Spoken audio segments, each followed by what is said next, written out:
Despite the defending champs not having SGA, J-Dub, and Hartenstein available in their recent matchup against the Chicago Bulls, OKC was still able to put out a stellar performance for almost the entirety of that contest, thanks to their tremendous depth. Almost all of their players scored over double digits, with many stepping up into their new roles very successfully. OKC's notable defense had also propelled them to create much needed separation late in the fourth quarter.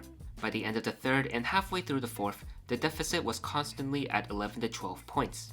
But thanks to the Thunder's numerous steals and elite defensive communication, the deficit quickly stretched to 19 points, with only 4 minutes and 20 seconds to spare. It also didn't help Chicago that their two main offensive options in Giddey and Buzelis suffered back-to-back ankle sprains, forcing the Bulls' offense into a much tougher spot.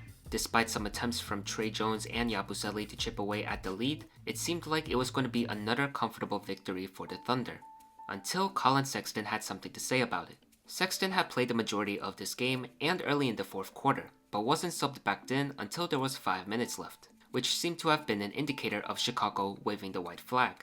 Not to mention there were also a couple of new reserves joining him. This didn't affect the young bull though, as in the next few minutes of play, he distributed a couple of nice assists while providing some solid defense. Soon after another OKC miss, Sexton was able to penetrate the lane and put up a nice floater to make it a 9-point game, while also telling his teammates to start amplifying full court pressure. This forced Coach Dagnall to burn a timeout, who was starting to notice his team was taking their foot off the gas. What comes after this timeout though, is where Sexton's genius stood out to me. After Wallace had received the ball, Sexton was guarding Isaiah Joe, while Chicago's rookie in Lachlan Olbrich was guarding Jalen Williams. Sexton then noticed something was off, so he proceeded to tell Olbrich to switch on to Joe instead. On their roster tonight also. Now initially this seems confusing, as a big staying onto a guard is not ideal in today's NBA. But as we see the play unfold, Sexton is able to switch onto Wallace after the screen, and in the meantime, Miller chases the rolling J. Will for a brief second before Olbrich tells him to switch back onto Joe. If we look at the play now, everyone is on their man, which disrupted whatever OKC was going for. As a result, Sexton almost stole the ball, and Caruso had to shoot a contested midi. Definitely a showcasing of excellent awareness from Sexton, as I believe him noticing the positioning of J. Will and Joe is what caused him to change everything. Not only did Collin predict a switch taking place, but by inserting himself onto Williams, he would give himself a better chance of meeting Kayson off the switch, while Olbrich can still stay back for possible rim protection. Considering the past couple of plays OKC ran were guard-to-guard slip screens at the top of the key, the chances of them producing something similar were pretty high.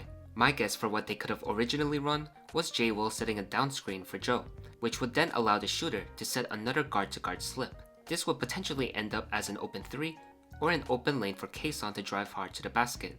Had the down screen successfully occupied Collin, it would have been more probable that Olbrich would be the one targeted in the guard-to-guard action. Instead, Sexton was a step ahead with his adjustment, so when the screen inevitably came, Olbrich perfectly landed on J. Will. My suspicions for a hypothetical down screen appear to have more substance to it when J. Will for a quick second starts to head towards Joe's direction before Joe tells him to go back and set a new pick. Obviously that didn't work, and after Chicago got the stop, they proceeded to execute great ball movement, which then led to Sexton knocking down the triple to cut the lead down to 6 points. Then on the very next possession, as Wallace tries to run the clock down, Sexton looks back and quickly puts both hands up, the left with one finger and the right with all 5. At the moment, I'm unsure what he's calling for, but I'll assume it's a trap, because shortly after, that trap happens with Leonard Miller scurrying in. Despite the Thunder successfully moving the ball, Caruso ends up missing the open look, leading to Chicago grabbing the rebound and having enough time to make something happen, as they have all of the momentum on their side. Unfortunately, this is where things went wrong. After the rebound, the Bulls were looking for an opportunity to quicken the pace and get more points on the board. However, OKC displayed excellent transition defense in order to stymie any chance of that, which appeared to have caught Sexton by surprise given how he was slowly dribbling the ball up instead of running full speed, which resulted in him kicking it out to Leonard Miller for a missed 3. Caruso then grabbed the rebound, with Wallace cashing in his free throws shortly after, thus ending any chance of a miraculous comeback. Although this was obviously not the best possession, I believe this scenario is a case of bad coaching.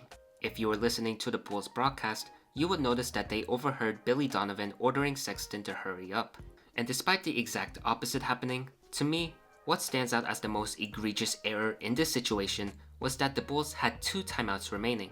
Noticing how quickly the Thunder got back, along with Sexton's slow dribbling, should have been enough of a signal to call a timeout and reorganize. While the hypothetical timeout wouldn't exactly guarantee any points, the chances to create a much better look would be higher, especially with how Collin was majorly responsible for this comeback. Instead, Donovan resorted to basically basketball improv and secured another successful campaign as tank commander.